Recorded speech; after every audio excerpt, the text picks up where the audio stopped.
This isn't a typical video for me anymore, but believe it or not, this channel started as a booktube channel. If this isn't your thing, I promise there will be a ridiculously long alien video coming in November. But today we're going to talk about NaNoWriMo 2021. NaNoWriMo 2020 was my first win. My project was Solstice, and it was basically a glorified fan fiction. I did write 50,000 words, but that was only about 1/3 of the novel, so it was incredibly ambitious for something I legally can't publish. My NaNoWriMo 2021 project is called Lost Lake, and it is a completely original story. Because it is a completely original story, I don't want to go into too much detail about the plot because I'm a little protective of it right now. It is a sci-fi, supernatural horror mystery.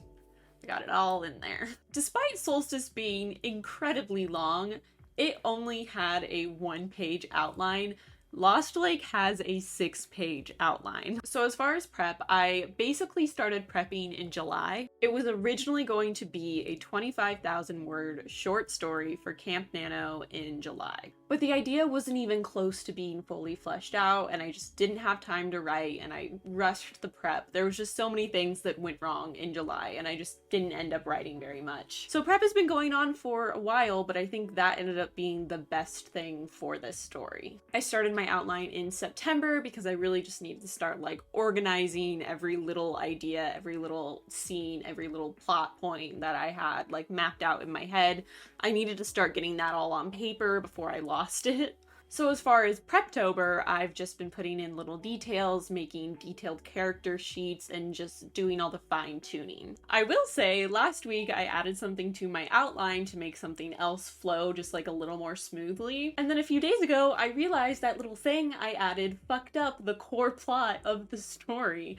So I am not without issues. It has not been smooth sailing, but it has been exciting nonetheless. But Nano for me has always just been like a rough draft, just like getting all my words out. And then in like January or whatever, I'll start editing, rewriting, all that good stuff. I feel kind of silly at how excited I am and like how proud I am of this story and like how much I love it. Like I love Solstice and I am still like super passionate about it.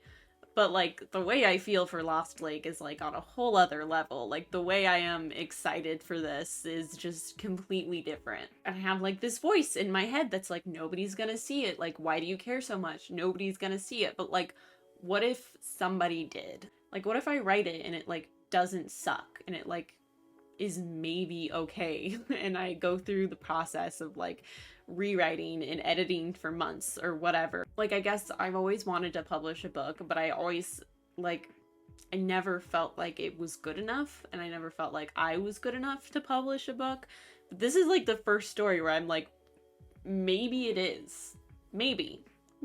NaNoWriMo 2020 was my first NaNoWriMo with an ADHD diagnosis and with medication and me like taking care of that. And that like definitely contributed to my win, like being able to like focus, huge. So I want to give some tips for if you have ADHD, medicated or not, or maybe you just struggle with NaNoWriMo. I want to give tips that like actually help me. One thing that hugely helped me was 15 to 20 minute sprints. You set your timer for 15 or 20 minutes. I've done both.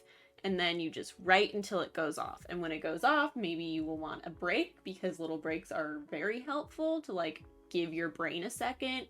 Or sometimes I have found you'll be super into the story and then you can just start another sprint right away. Another thing I found really helpful, and this might be little and dumb, but just like reading a lot and watching a lot of movies in November, you gotta keep the inspiration flowing. Stop checking your word count as often.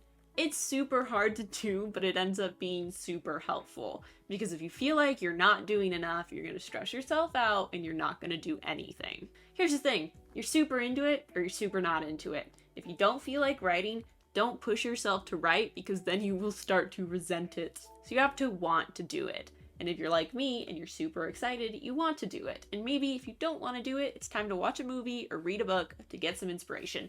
Full circle moment. Anyway, just don't push yourself if you're having a hard time because you will kill your creativity. Another tip I really like, and I can't remember where I read it or where I saw it, but they said quit while you're ahead. Don't stop writing when you're super burnt out because you're not gonna want to go back. Basically, leave yourself wanting more. Every shitty dating tip, just leave yourself wanting more. If you walk away while you're still into it, your brain's gonna keep working and you're gonna find new inspiration and you're gonna keep being creative. If you quit while you're burnt out, you're just gonna be burnt out. And basically, don't be a dick to yourself about your daily word count. I wanted to hit par every day last year, but that's not always doable. So just fucking write and don't think about it too hard and just enjoy yourself. I did my first NaNoWriMo when I was like 12, and I have at least thought about it or tried it every year since, and I didn't win until I was 19. It's about the journey or whatever they say. Strangely, I never gave up. If you know